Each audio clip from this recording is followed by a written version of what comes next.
베드로후서 신약 성경 384페이지 베드로후서 1장 12절에서 21절까지 저와 여러분이 한 절씩 교독하도록 하겠습니다. 그러므로 너희가 이것을 알고 이미 있는 진리에 서 있으나 내가 항상 너희에게 생각나게 하려 하노라. 내가 이 장막에 있을 동안에 너희를 일깨워 생각나게 함이 옳은 줄로 여기노니 이는 우리 주 예수 그리스도께서 내게 지시하신 것 같이 나도 나의 장막을 벗어날 것이 임박한 줄을 알미라. 내가 힘써 너희로 하여금 내가 떠난 후에라도 어느 때나 이런 것을 생각나게 하려 하노라. 우리 주 예수 그리스도의 능력과 강림하심을 너희에게 알게 한 것이 교묘히 만든 이야기를 따른 것이 아니요 우리는 그의 크신 위엄을 친히 본 자라. 지극히 큰 영광 중에서 이러한 소리가 그에게 나기를 이는 내 사랑하는 아들이요 내 기뻐하는 자라 하실 때에 그가 하나님 아버지께 존귀와 영광을 받으셨느니라. 이 소리는 우리가 그와 함께 거룩한 산에 있을 때 하늘로부터 난 것을 들은 것이라. 또 우리에게는 더 확실한 예언이 있어 어두운 데를 비추는 등불과 같으니 날이 새어 샛별이 너희 마음에 떠오르기까지 너희가 이것을 주의하는 것이 옳으니라. 먼저 알 것은 성경의 모든 예언은 사사로이 풀 것이 아니니 예언은 언제든지 사람의 뜻으로 낸 것이 아니요 오직 성령의 강동하심을 받은 사람들이 하나님께 받아 말한 것임이라. 아멘. 우리 함께 읽으신 말씀을 가지고 성경의 예언이라는 제목으로 말씀을 전하도록 하겠습니다. 자, 베드로후서 1장 12절에서 21절에는 하나님의 말씀이 무엇인가, 하나님의 말씀에 대한 그런 기록이 있습니다. 자, 성경은 무엇인가? 성경은 우리가 아는 대로 성경은 베스트셀러죠. 지구상에 수많은 책들이 출판이 되었는데 이 성경은 지금까지 존재한 그 모든 책들 가운데 가장 많이 팔린 책이죠. 베스트셀러죠. 성경은 하나님의 감동으로 된 것으로 거기에는 신적인 권위가 있고 그 말씀을 읽을 때 사람들의 심령이 변화되죠. 성경을 읽고 사람들이 변화되죠. 성경을 읽고 구원의 길을 깨닫게 되고 영생의 소망을 찾게 되는 것이죠. 워싱턴 DC에 우리 성경 박물관 있잖아요. 저 지난번에 우리 남전도회도 가셨고 또 그 전에 또 우리 다른 여전도회도 가셨는데 그 성경을 기록하기 위해서 그 수많은 사람들이 애를 썼고 또 그 성경을 보존하기 위해서 또 성경을 번역하고 성경을 또 전달하기 위해서 얼마나 많은 사람들이 애를 썼습니까? 그리고 그 성경이 우리 인류에 미친 영향이 얼마나 큽니까? 그렇죠? 자, 이 성경은 무엇인가? 성경은 하나님의 계시다. 하나님의 계시. 성경은 하나님께서 하나님의 뜻을 우리에게 알려주시는 계시다라고 하는 것이죠. 계시에는 크게 두 가지의 계시가 있습니다. 하나는 일반 계시가 있고 하나는 특별 계시가 있어요. 일반 계시는 하나님께서 우리에게 주신 이 자연 그리고 우리에게 주신 이 이성의 능력 그리고 우리가 경험하는 것들을 통해서 어렴풋하게 하나님이 계신 것을 알 수 있도록 하나님의 뜻을 우리가 알 수 있도록 해주신 것이 일반 계시죠. 이것은 역사는 하나님께서 주관하시고 사필 규정이다. 하나님의 정의가 살아있고 하나님께서 하나님의 뜻을 이루어 가신다라고 하는 그러한 일반적인 그러한 관념들을 우리가 갖도록 한 것이죠. 세상에는 어떤 질서가 있다, 법칙이 있다. 법칙이 있으니까 우리가 과학을 할 수 있잖아요. 만약에 법칙이 없다라면 과학을 할 수가 없는 거예요. 법칙이 있기 때문에 거기에서 학문이 발달하고 세계를 우리가 알아가고 또 세계에서 우리가 살아갈 수 있는 것이죠. 이 모든 것이 다 일반 계시에 속한 것입니다. 자, 일반 계시는 하나님에 대해서 우리가 어렴풋하게 알 수 있지만 이 구원에 대해서는 우리가 분명하게 알 수가 없어요. 내세에 대해서 알 수도 없고 죄 사함에 대해서도 알 수 없고 하나님의 이 구원의 역사에 대해서 알 수가 없어요. 그래서 하나님께서 우리에게 이 특별 계시를 주셨어요. 특별 계시는 무엇입니까? 우리가 가지고 있는 이 성경을 우리가 특별 계시다 이렇게 이야기하죠. 이 성경을 통해서 우리가 예수 그리스도를 알게 되고 예수 그리스도를 믿게 되고 구원의 복을 우리가 받게 되는 것이죠. 자, 성경은 하나님의 계시입니다. 하나님의 뜻을 우리에게 보여주는 것이죠. 성경은 하나님의 말씀입니다. 성경은 신적인 권위를 가지고 있어요. 이 지구상에 있는 수많은 책들이 있는데 사람들이 연구해서 쓴 논문도 있고 사람들이 상상을 해서 만든 소설도 있고 또 사람들이 자기의 경험을 가지고 또 자기의 어떤 감동을 가지고 쓴 수필이나 또 시도 있고 수많은 책들이 있어요. 자, 그런데 성경은 사람들이 쓴 사람들의 책이 아니고 하나님께서 특별히 우리에게 계시를 주신 하나님의 말씀인 줄 믿습니다. 자, 오늘 본문 말씀 보게 되면은 16절에 우리 주 예수 그리스도의 능력과 강림하심을 너에게 알게 한 것이 교묘히 만든 이야기를 따른 것이 아니요. 사람들이 교묘히 만든 이야기, 사람들이 연구를 해가지고 사람들이 멋있게 만든 신화나 사람들이 만든 소설이나 사람들이 만든 어떤 그런 스토리가 아니라는 거죠. 21절에도 보게 되면 예언은 언제든지 사람의 뜻으로 낸 것이 아니요. 사람들이 계획하고 사람들이 만든 책이 아니다. 이 성경은 하나님의 21절에 보게 되면 오직 성령의 감동하심을 받은 사람들이 하나님께 받아 말한 것임이라. 성경은 하나님의 계시다. 자, 성경의 권위가 바로 서면 우리의 신앙이 바로 서는 줄 믿습니다. 성경을 하나님의 말씀으로 인정하게 되면 우리의 신앙이 바로 선단 말이에요. 자, 그런데 19세기 후반부터 20세기에 유럽에서 이제 자유주의 신학이라고 하는 것이 시작이 되는데 그 사람들의 주장은 무엇입니까? 성경은 하나님의 계시가 아니고 인간들의 경험과 인간들의 상상을 모아놓은 것이 성경이다. 하나님의 계시가 아니고 사람들의 그 종교적인 체험들, 사람들의 어떤 상상을 모아놓은 것이 이 성경이다. 이게 자유주의 신학이란 말이에요. 자, 그래서 그 자유주의 신학이 시작되면서 성경의 권위가 떨어지게 되고 사람들의 신앙이 떨어지게 되고 유럽의 교회가 점점 약화가 된 것이죠. 성경이 하나님의 말씀이 아니고 사람들이 쓴 거라면 이거 우리가 믿을 필요 있어요? 그냥 참고만 하면 되죠. 아, 옛날 사람들은 이렇게 생각했구나. 옛날 사람들은 이렇게 믿었구나. 옛날 스토리로 그냥 끝나는 거죠. 우리가 이것을 믿고 이 말씀대로 살 하나의 이유도 없단 말이에요. 자, 그렇게 하니까 이 자유주의 신학으로 말미암아 유럽의 기독교가 쇠퇴하게 된 것이죠. 자, 그러나 성경은 분명하게 말합니다.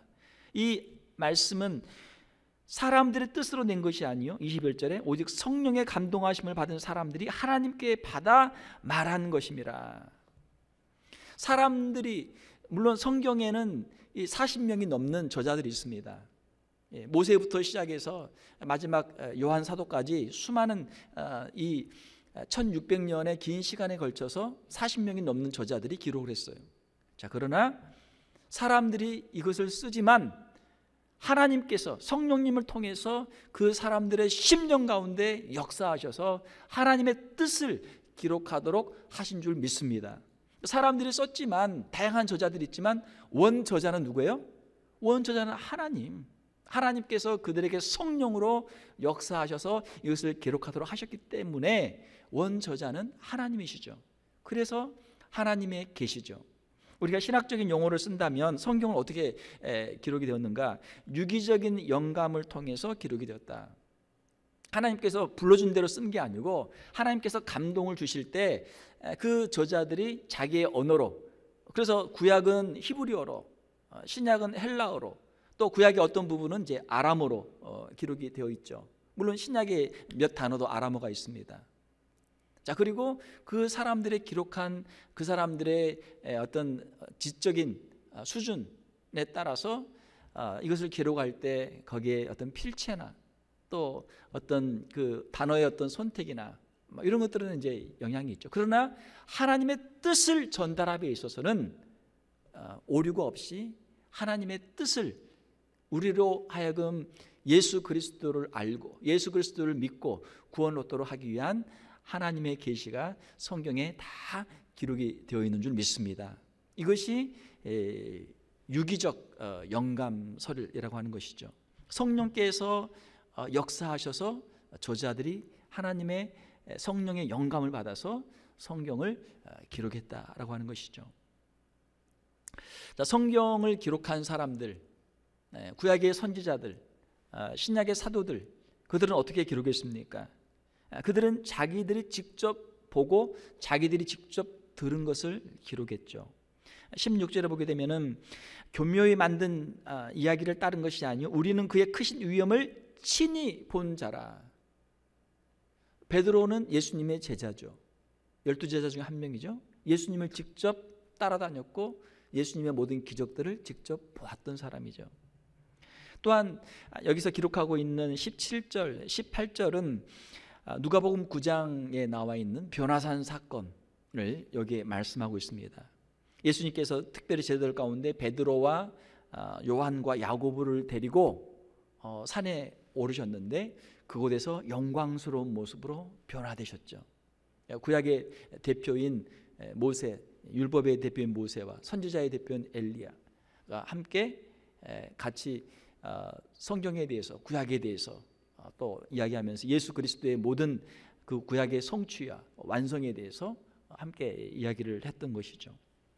예수 그리스도의 신적 위엄을 직접 목격했어요. 자, 17절에 보게 되면 지극히 큰 영광 중에 이러한 소리가 그에게 나기를 이는 내 사랑하는 아들이요 내 기뻐하는 자라 하실 때 그가 하나님 아버지께 존귀와 영광을 받으셨느니라. 예수 그리스도의 그 존귀와 영광을 직접 목도했단 말이에요. 직접 보았습니다. 18절에 이 소리는 우리가 그와 함께 거룩한 산에 있을 때 하늘로부터 난 것을 들은 것이라. 자, 그러므로 사도들이 기록한 복음서와 또 서신서 이러한 모든 것들은 사람들의 어떤 생각들로 꾸며낸 게 아니고 직접 그들이 보고 그들이 체험한 것을 기록한 것이죠. 예수 그리스도의 부활을 그들이 직접 목격했기 때문에 부활의 증인이 되었던 것이고 그들의 생명을 걸고 그들이 이 복음을 증거했던 것이죠. 성경은 직접 체험하고 경험한 증인들이 기록한 것입니다. 그러므로 이 성경은 하나님의 감동으로 기록된 하나님의 뜻을 우리에게 전해주는 하나님의 계시가 되는 것이죠. 이 성경을 읽은 사람들마다 하나님을 만나게 되고 예수 그리스도를 구주로 영접하게 되고 그들의 삶이 변하게 되고 영생의 소망을 품게 되는 역사들이 이루어진 줄 믿습니다. 망나니로 살던 사람도 성경을 읽고 말씀을 읽고 변화된단 말이에요.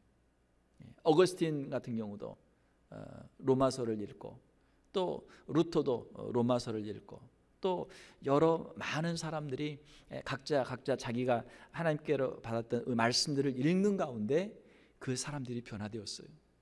사랑하는 성도 여러분, 하나님의 말씀을 읽는 가운데 우리가 하나님을 만나게 되고 예수 그리스도를 만나는 역사들이 일어나기를 주님의 이름으로 축원합니다. 하나님께서 역사하시는 방법은 하나님의 말씀을 통해서 하신단 말이에요. 자, 그러므로 이 말씀이 얼마나 귀합니까? 하나님의 말씀을 사랑하고 말씀을 귀하게 여기는 우리 성도들이 다 되시기를 주님의 이름으로 축원합니다. 자, 우리 찬송가 200장 한번 부르고 말씀 더 듣도록 하겠습니다. 찬송가 200장, 달고 오묘한 그 말씀. 이전 찬송가는 235장.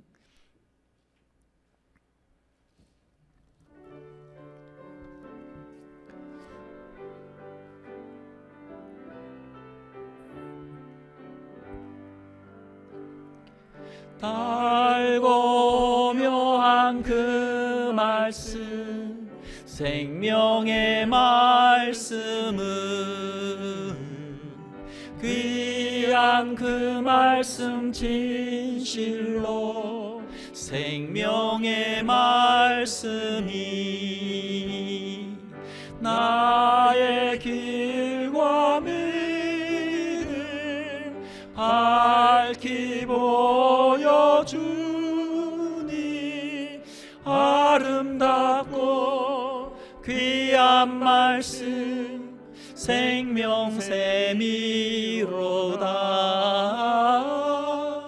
아름답고 귀한 말씀 생명샘이로다. 귀한 주님의 말씀은 내 노래 되도다. 모든 사람을 살리는 생명의 말씀은 값도 없이 받아 생명 길을 가니 아름답고 귀한 말씀 생명샘이로다.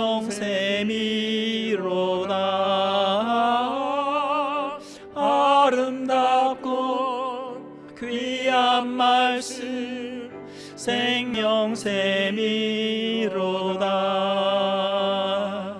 널리 울리어 퍼지는 생명의 말씀은 마음의 용서와 평안을 골고루 주나니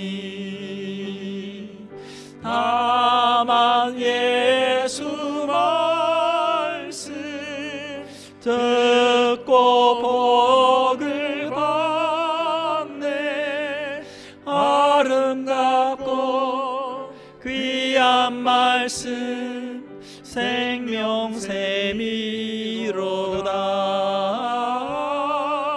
아름답고 귀한 말씀 생명샘이로다.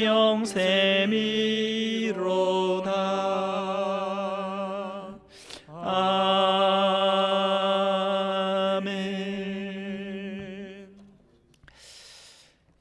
우리가 성경을 보게 되면은 시편이 있습니다. 시편은 150편, 성경에서 가장 이 장이 많죠. 성경의 가장 긴 책 중에 하나인 시편이 있는데요. 자, 시편은 말 그대로 노래하는 것들입니다.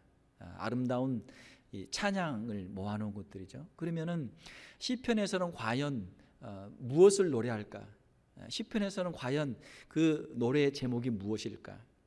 시편 1편을 보게 되면 시편 1편에 복 있는 사람은 악인의 꾀를 따르지 아니하며 죄인들의 길에 서지 아니하며 오만한 자들의 자리에 앉지 아니하고 오직 여호와의 율법을 즐거워하여 그의 율법을 주야로 묵상하는도다.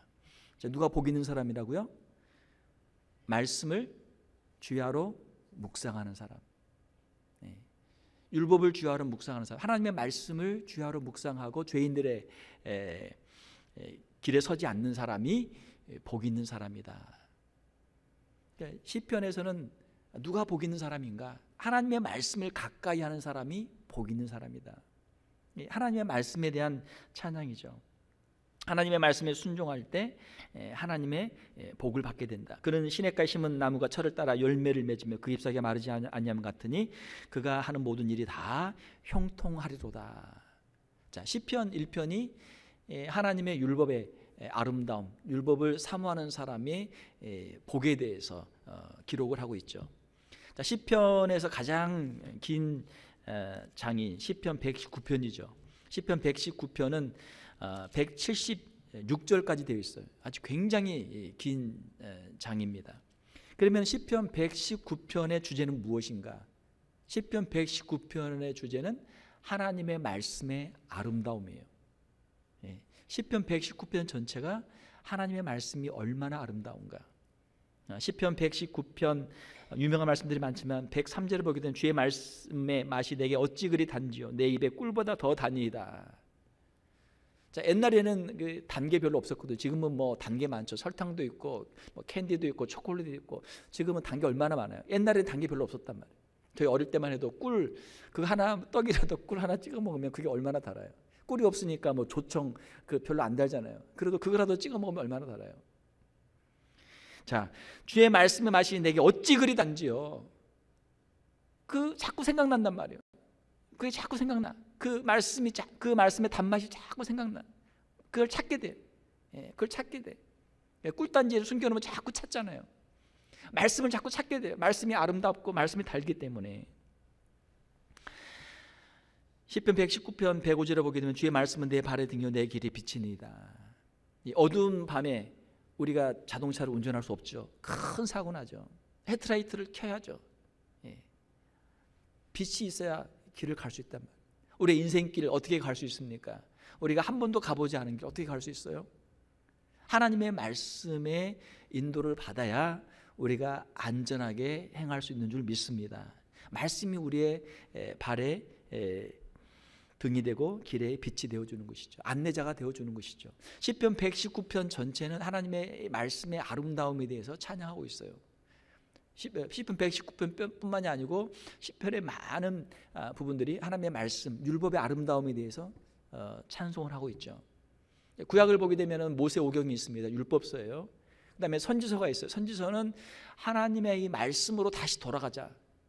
한번 따라서 봅시다. 하나님의 말씀으로 다시 돌아가자. 이게 선지자들의 이게 주제입니다. 너희들이 율법에서 하나님의 말씀에서 멀어졌다. 다시 하나님 앞으로 돌아가자. 하나님의 말씀 앞으로 다시 돌아가자. 이게 모든 선지자들의 외침이에요. 자, 그리고 이 시가서에도 있지만 하나님의 말씀의 아름다움에 대해서 찬양을 하고 있는 것이죠. 하나님의 말씀, 사랑하는 성도 여러분, 하나님의 말씀을 사모하고 하나님의 말씀의 그 아름다움을 체험하는 우리 성도들이 되시기를 주님의 이름으로 축원합니다. 우리가 신앙생활을 하려면요, 우리에게 말씀 한 구절은 있어야 돼요. 네, 우리의 삶을 인도하는 말씀 한 구절. 저는 제가 은혜 받은 말씀, 제가 이 목회를 시작한 말씀, 하나님이 저에게 주신 말씀이 있어요. 제가 항상 몇 번 이야기했죠. 갈라디아서 2장 20절 말씀. 저는 그 말씀 붙잡고 저는 신학을 시작했고 목회를 시작했어요. 여러분 인생에도 각자의 하나님께 주시는 말씀들이 있어야 돼요. 그 말씀이 여러분들을 붙잡고 가는 거예요. 여러분 좋아하시는 찬송 한 장은 있어야죠. 맨날 유행가 가사만 부를 게 아니고 찬송가도 여러분 하나는 있어야죠. 예, 처음부터 끝까지 부를 수 있는 찬송가 하나는 있어야죠. 말씀, 암송할 수 있는 말씀 한 구절 정도는 있어야죠. 여러분 평생에 이 말씀을 붙잡고 갈 수 있는 은혜가 임하기를 주님의 이름으로 축원합니다. 말씀 하나가 있어야 돼요. 종교개혁자들, 하나님의 사람들 다 말씀 받아서 하나님 앞에 쓰임 받은 사람들이에요. 그 말씀 붙잡고 그들이 하나님의 종으로 쓰임 받았던 것이죠. 하나님의 말씀이 임하면요, 그 말씀이 우리의 심령에서 지워지지가 않아요. 그 말씀을 우리가 평생 우리가 가지고 살아갈 수 있는 은혜가 임하게 되는 줄로 믿습니다. 자, 하나님께서 우리에게 이러한 말씀들을 주시는데요, 19절을 보게 되면 또 우리에게는 더 확실한 예언이 있어. 어두운 데를 비추는 등불과 같아서 날이 새어 새 별이 너희 마음에 떠오르기까지 너희가 이것을 주의하는 것이 옳으니라. 성경의 말씀들을 우리가 하나님의 계시로 이야기할 수 있고 또 다른 표현으로는 예언이라고 말할 수 있어요. 예언은 무엇입니까? 앞으로 되어질 일을 미리 말하는 걸 예언이라고 그래요. 자, 구약의 예언들이 많습니다. 구약 안에서 성취된 예언들도 있어요. 또 구약의 예언들이 신약에 성취된 경우가 있어요. 또 신약의 예언들이 신약에 성취된 경우가 있고 신약의 예언이 아직 남아있는 예언이 있어요. 성경에 있는 수많은 예언들이 역사를 통해서 성취되었어요. 이것은 역사가 증명하는 거예요. 성경이 왜 하나님의 말씀인가? 어떻게 하나님의 말씀이 되는가? 역사를 통해서 성경에 있는 예언들이 성취되는 것을 볼 때, 아, 이 예언이 하나님의 말씀이었구나. 성경이 가지고 있는 신적 권위를 역사 속에서 증명하는 것이죠. 자, 성경의 모든 예언들이 하나씩 다 성취되었어요. 마지막 남은 예언이 있습니다. 예수 그리스도의 재림의 예언이에요. 예수 그리스도의 재림이 반드시 임하게 될 줄로 믿습니다.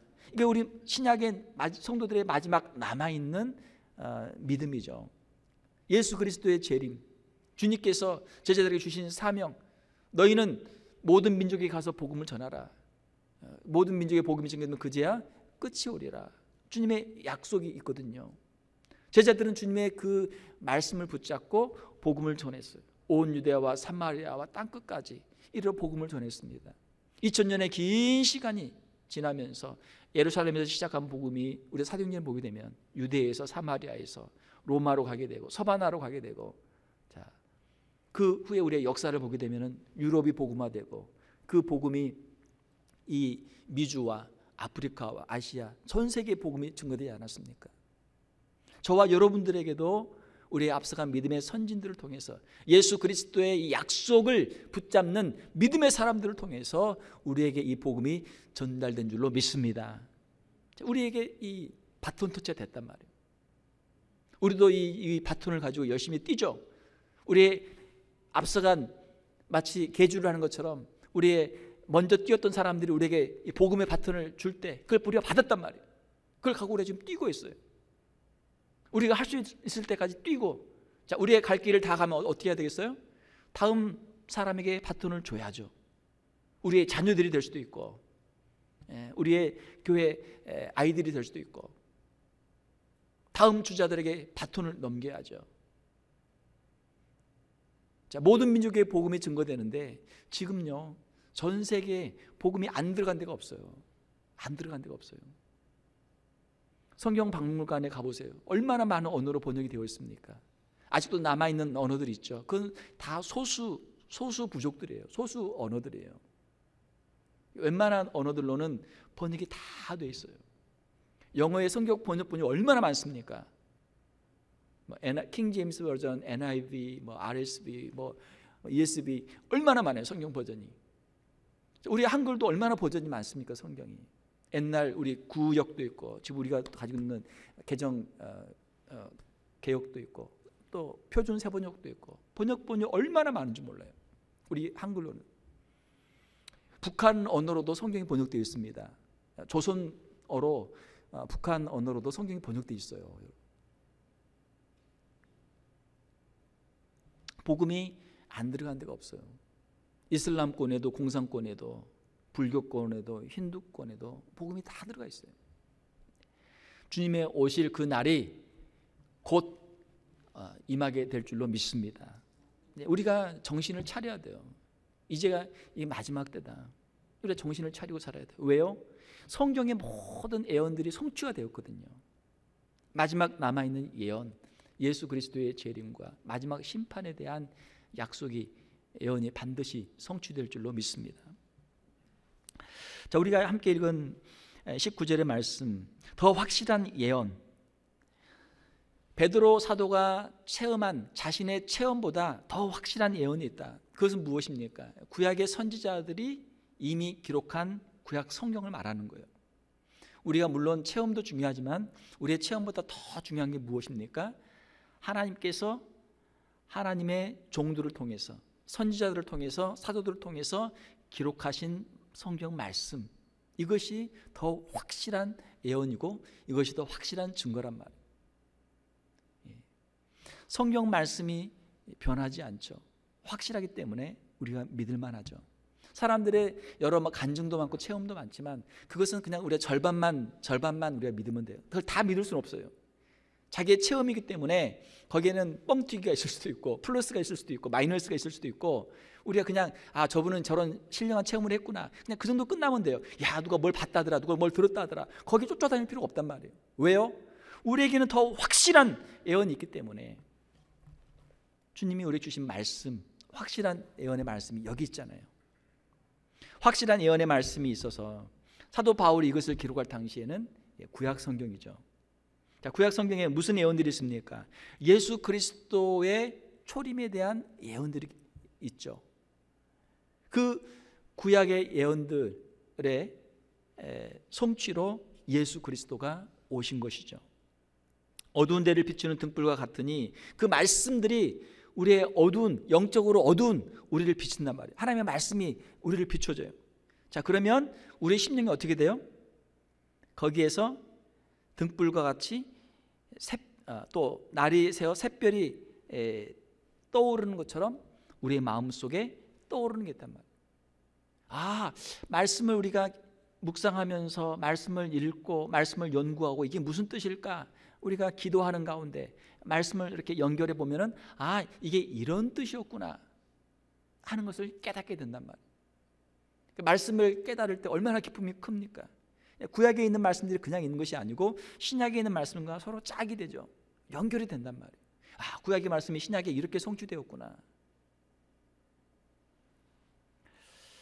여기서 샛별이 떠오르는데, 우리의 마음에서 떠오르는데, 이 샛별은 하나님께서 주신 어떤 깨달음, 어떤 지혜도 있지만 여기서는 또 예수 그리스도를 뜻하는 것이죠. 우리의 마음속에서 아, 이것이 바로 예수님에 대한 말씀이었구나. 구약에 있는 율법들과 구약에 있는 제사제도와 구약에 있는 모든 그 예언의 말씀들이 바로 예수 그리스도에 대한 말씀이구나. 예수 그리스도에 대해서 우리가 깨닫게 된단 말이에요. 말씀을 통해서. 너희가 이것을 주의하는 것이 옳으니라. 그러니까 말씀을 우리가 깊이 묵상하면서 예수 그리스도에 대해서 깨닫는 것이죠. 성경은 무엇입니까? 성경은 예수 그리스도에 대한 기록이에요. 구약은 무엇입니까? 예수 그리스도가 오신다라고 하는 예언이에요. 신약은 무엇입니까? 구약에서 예언하였던, 약속했던 그 메시아, 구원자가 오셨다. 이게 신약이에요. 성경은 예수 그리스도에 대한 말씀입니다. 우리가 성경을 깨달았다, 성경을 이해했다 아무리 이야기해도 거기에서 예수님이 빠져버리면은 성경을 misreading, 잘못 곡해했단 말이에요. 성경은 예수 그리스도에 대한 예언과 성취의 기록인 줄 믿습니다. 성경을 읽을 때 예수님을 만나야 돼요. 예수님을 만나야 돼요. 우리가 기도를 많이 한다고 그래요. 야, 이 사람 참 신령하다. 이 사람은 참 영성이 뛰어나다. 그런 표현들을 합니다. 자, 그런데요, 그분이 기도를 많이 하고 그분이 영성이 뛰어나고 신령한 체험들이 있어도 거기에 예수 그리스도가 없으면은 그것은 잘못된 영이에요. 이거는 확실합니다. 그분이 무슨 영을 받았는지를 한번 확인해 보세요. 예수 그리스도의 영이 맞는지. 어떻게 알 수 있어요? 그분이 예수 그리스도를 높이고 예수 그리스도를 증거하면 그분은 성령을 받은 거예요. 그런데 예수 그리스도는 온데간데 없고 그냥 자기 자랑하고 헛소리하고 다른 거 자꾸 다른 이야기하고 다니면 뭐예요? 이건 잘못된 영을 받았단 말이에요. 왜냐하면 성령은 예수 그리스도를 증거하는 영이기 때문에, 성령은 예수 그리스도를 증거하기 때문에 예수 그리스도를 증거하는 그 사람이 성령을 받은 사람이죠. 자, 20절에 보게 되면 먼저 할 것은 성경의 모든 예언은 사사로이 풀 것이 아니니. 성경의 예언은 함부로 억지로 풀면 안 된다. 아주 중요한 말씀입니다. 성경의 예언을 억지로 푼 사람들이 많아요. 그래서 이단들이 많이 나왔어요. 참으로 안타까운 일이에요. 나름대로는 하나님에게 열심히 했다, 말씀에 열심히 했다, 신앙에 열심히 했다라고 아무리 그들이 이야기를 한다고 할지라도 성경과 다른 길로 가게 되면은 이단이 된단 말이에요. 우리에게는 하나님의 말씀이 가는 데까지 가고 하나님의 말씀이 멈추는 데서 멈추는 은혜가 있기를 주님의 이름으로 축원합니다. 종교개혁자였던 칼빈이 이야기했죠. 우리 인간의 지혜는 한계가 있다. 하나님의 말씀을 우리가 다 이해하고 다 깨달을 수가 없다. 그러면 어떻게 할 것인가? 하나님의 말씀이 가는 데까지는 가고 하나님의 말씀이 멈추는 데서는 멈춰라. 하나님께서 우리에게 말해주지 않는 것, 하나님께서 우리에게 알려주지 않는 것을 자기가 억지로 하다가 자기의 이상한 교리를 만들고 그렇게 하다 이단이 된 사람들이 많단 말이에요. 우리가 모르는 것은 하나님의 지혜로, 하나님의 신비로 남겨둬야죠. 괜찮아요. 우리가 예수 그리스도를 믿고 구원받을 수 있는 확실한 이 말씀들은 이미 성경에 다 기록이 된 줄 믿습니다. 걱정할 필요 없어요. 우리 구원에 대해 걱정할 필요가 없어요. 시한부 종말론자들이 많이 나왔습니다. 시한부 종말론이 무엇입니까? 예수님이 언제 오신다? 몇 년, 몇 월, 며칠에 오신다. 어떻게 아느냐? 나에게 계시로 알려줬다. 자기가 성경을 연구하는 가운데 이것을 깨달았다. 그렇게 이야기하는 사람들이 많단 말이에요. 시한부 종말론. 예수님이 몇 날, 며칠 오시니까 다른 거 할 거 없다. 다 이루어라. 해서 그 사람들을 모아가지고 집단적으로 하면서 그 교주가 그 사람들을 이끌고 다니면서 얼마나 그 폐해들이 많았습니까? 자, 왜 이런 시한부 종말론을 빠져요? 성경 말씀을 모르기 때문에 빠진단 말이에요. 마태복음 24장 36절에 보게 되면 그날과 그때는 아무도 모르나니 하늘의 천사들도 아들도 모르고 오직 아버지만 아시느니라. 예수님께서도 인성을 가지시고 이 땅에 계실 때는 그 인성으로 자신의 이것을 제안하셨단 말이에요. 스스로 아들도 모른다. 그러면은 그 사람은 뭐예요? 예수님보다 자기가 더 뛰어난 사람 아닙니까? 예수님도 모르는데 자기가 예수님이 오실 날을 어떻게 알아요? 오직 아버지만 아시느니라. 사랑하는 성도 여러분, 성경의 말씀들을 우리가 억지로 풀 필요가 없어요. 말씀에 분명한 건 가는 데까지만 가면 돼요. 우리에게 필요한 것은 하나님께서 우리에게 주신 말씀, 성경 말씀을 우리가 잘 배우고 또 우리가 깨달은 말씀에 대해서 우리가 잘 순종하는 것이 중요한 줄 믿습니다. 말씀을 모르는 것보다 말씀을 알지만 말씀에 순종하지 않아서가 더 문제죠. 말씀에 다 돼 있잖아요. 서로 사랑하라, 또 용서하라, 또 기도하라, 전도하라, 뭐 화목하라. 얼마나 말씀들이 많습니까? 우리에게 주신 말씀들은 다 그냥 팽개치고 그냥 이상한 호기심을 가지고 쓸데없는데 이상한 호기심을 가지고 그것을 이상하게 만들어서 딴짓거리를 한단 말이에요.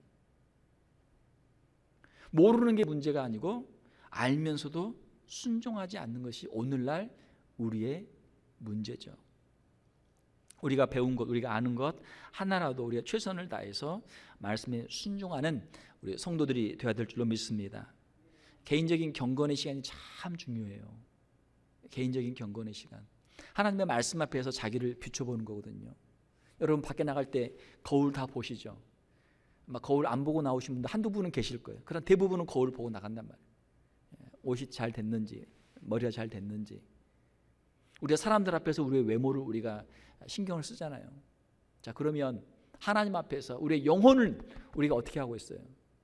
우리의 영혼의 거울, 하나님의 말씀을 읽으면 우리의 영혼에 그 다 비춰진단 말이에요.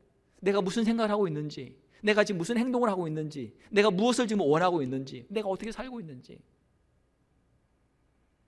사랑하는 성도 여러분, 우리가 매일매일 삶 속에서 하나님의 말씀을 읽고 묵상하고 하나님의 말씀 앞에서 우리가 엎드리고 말씀에 우리가 순종하는 삶을 살아가는 성도들이 되시기를 주님의 이름으로 축원합니다. 이것이 경건한 성도예요.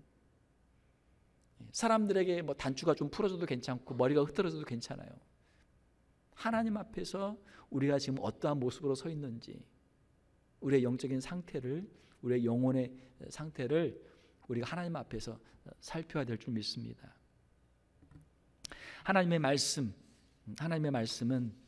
살아있는 말씀입니다. 우리의 영과 우리의 혼과 관절과 골수를 찔러 쪼개는 말씀이에요. 살아있는 말씀이에요. 하나님의 말씀 앞에서 우리의 삶을 드리고 거룩한 성도의 삶을 살고 시편에 있는 것처럼 하나님께서 주시는 풍성한 복을 누리는 우리 성도들이 다 되시기를 주님의 이름으로 축원합니다. 함께 기도하겠습니다. 하나님 아버지 감사합니다. 영적으로 무지한 우리들에게 진리의 빛을 비춰주시고 하나님의 계시의 말씀을 우리에게 주심을 감사를 드립니다.